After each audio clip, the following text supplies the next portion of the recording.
Welcome back to Big Deke News. On today's episode, running back talk.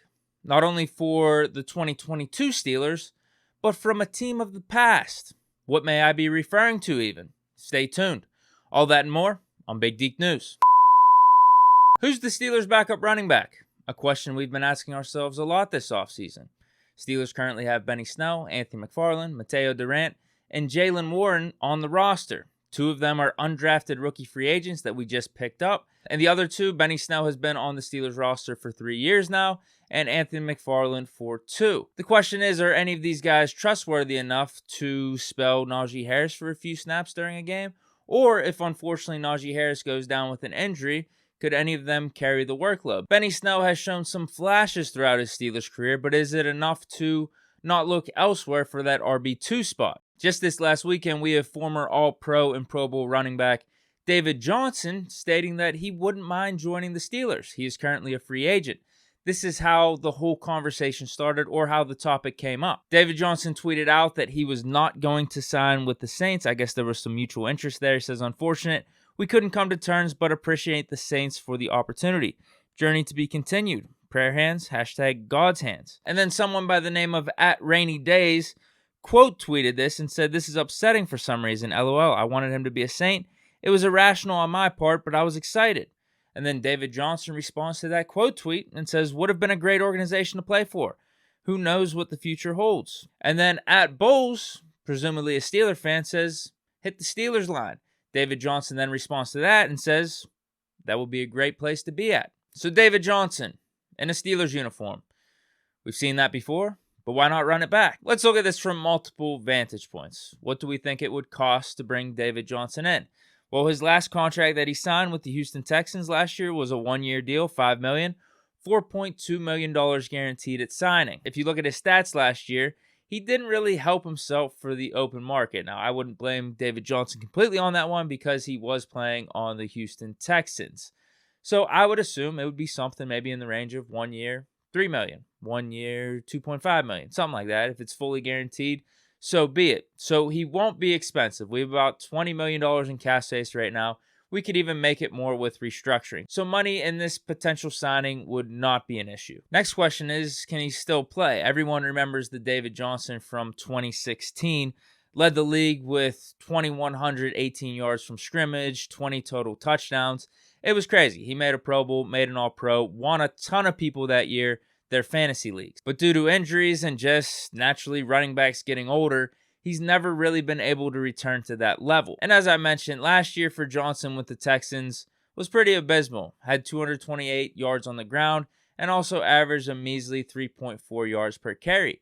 But if you look back a year before that, in 2020, actually didn't do too bad. Had 691 rushing yards, 4.7 yards per carry, 314 receiving yards, 8 total touchdowns, and that all happened in only 12 games. Think, those type of numbers would be perfect for the Steelers' backup. It doesn't even have to be that high end either. We're not talking 700 yards on the ground, 400, 300 yards receiving. Maybe even just cut those in half. If he can give us 300 yards on the ground, like a $150 receiving, that would be perfect for the Steelers at this stage in the game, with Najee Harris being RB1. I mean, Johnson was looking to sign with the Saints, and you know, if he signed there, he was just going to be a backup from day one because they already have Alvin Kamara.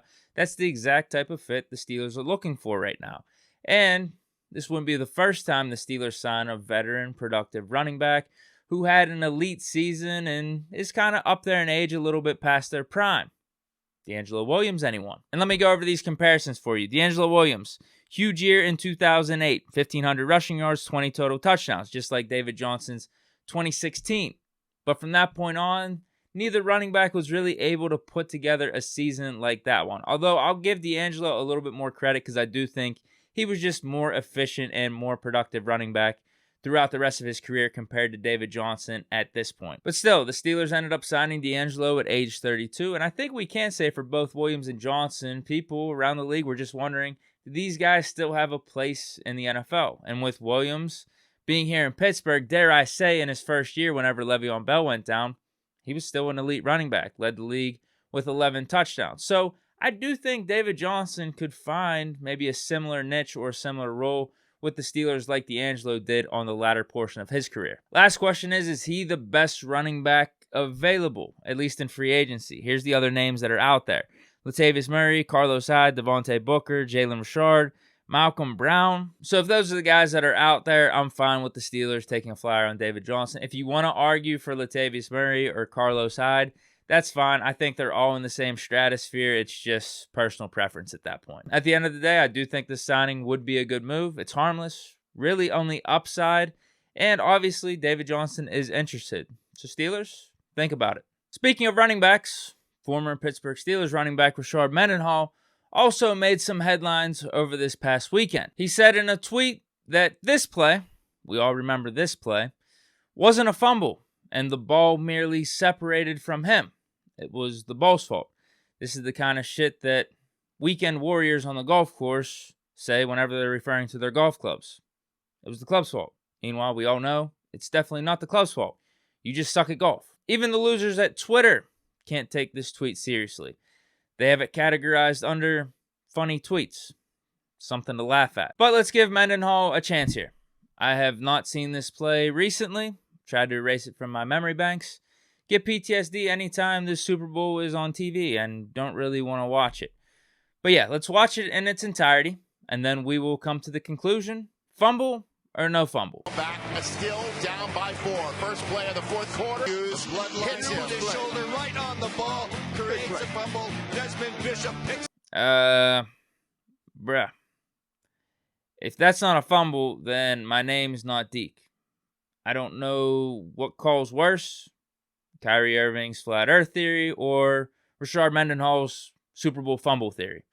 They're kind of on the same level at this point. In all seriousness, there are no guarantees whether he fumbles or not that the Steelers win this game, because Steelers did still have their chances throughout to come away with the victory, but it does make the team's efforts a little bit tougher whenever you fumble the ball, and we're in the position to score. We have all the momentum, and we just give that away.